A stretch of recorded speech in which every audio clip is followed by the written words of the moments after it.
Welcome to the traditional method for linear correlation hypothesis testing. We're going to be comparing the correlation coefficient to the critical value. The steps to determine if linear correlation exists using this traditional method are as follows. Number one, we're going to set up the hypothesis test. Number two, we're going to calculate the correlation coefficient R. Number three, we're going to determine the critical value. We're going to reach a conclusion, and then we're going to write a statement.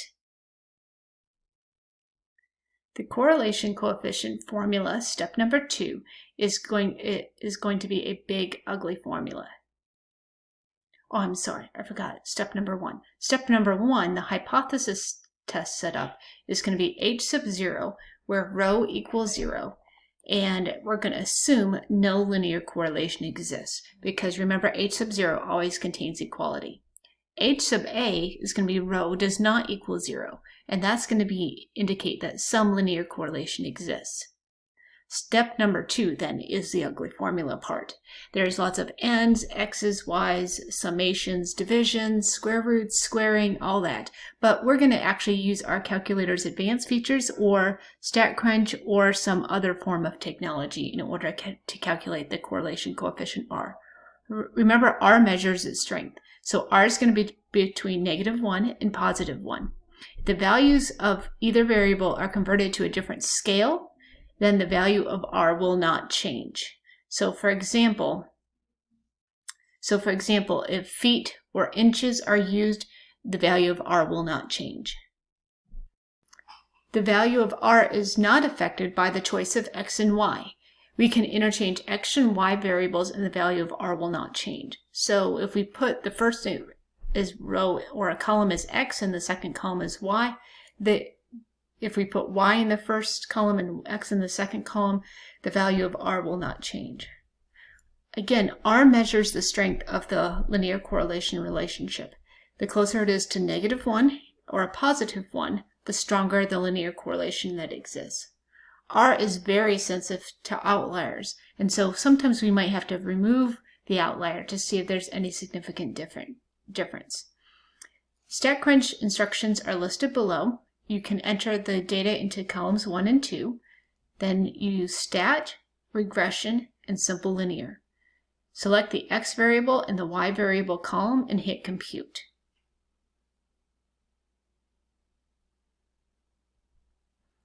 Step number 3 is determining the critical values. To find the critical value, we have to determine the significance level, alpha, and the sample size, n. The correlation is significant when the absolute value of the value is greater than what's in the table. We're going to look at the table A11 chart. Let me go ahead and get that for you. Here's an example of what the linear correlation chart would look like. Here's sample size n, and then you can see the alpha level, 0.05, 0.01, and then you just basically match it up.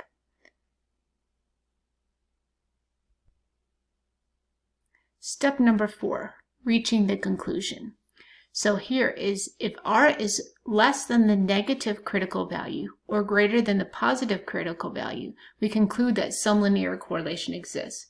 So here are going to be the critical values, for example. Okay, we've calculated these two critical values here. And then what we're going to do is that our correlation coefficient, if it falls between -1 and the negative critical value, that means there's going to be some linear correlation. So this is going to be negative linear correlation. If it falls between the critical values, closer to 0, that means no linear correlation exists. If it falls between the positive critical value and +1, that means there is going to be positive linear correlation. So our statement, we're going to say here, our statement is going to either the sample data does or does not provide sufficient evidence to suggest and then we're going to have to choose a positive and negative linear correlation exists. Okay, and sometimes we don't write either one if there's no linear correlation. Between, and then the ... might be indicating the first set of data and the second set of data, at a significance level of, and again, put your significance level. So these are some examples of positive linear correlation. If the dots line up perfectly going straight up, there's going to be perfect positive linear correlation. And this correlation coefficient is an exact positive 1.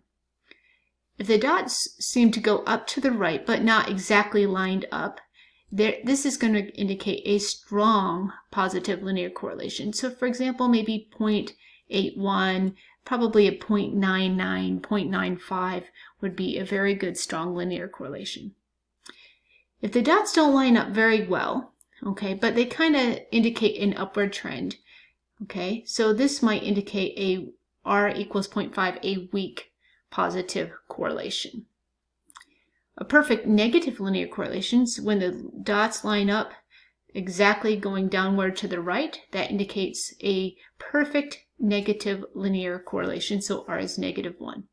A strong negative correlation exists when R is -0.92. Again, the dots kind of hover around the line but not exactly on it. So this example is R equals -0.92. And no linear correlation exists. For example, R is 0.04. Okay, the closer and closer it is to 0, that's why we assume that there's no linear correlation exists when H sub 0 is when rho equals 0. That's when no linear correlation exists. So those are the 5 steps that we're going to need. We're going to have to set the test up. We're going to find the correlation coefficient, the critical value. Then we're going to look at the conclusion and write a statement.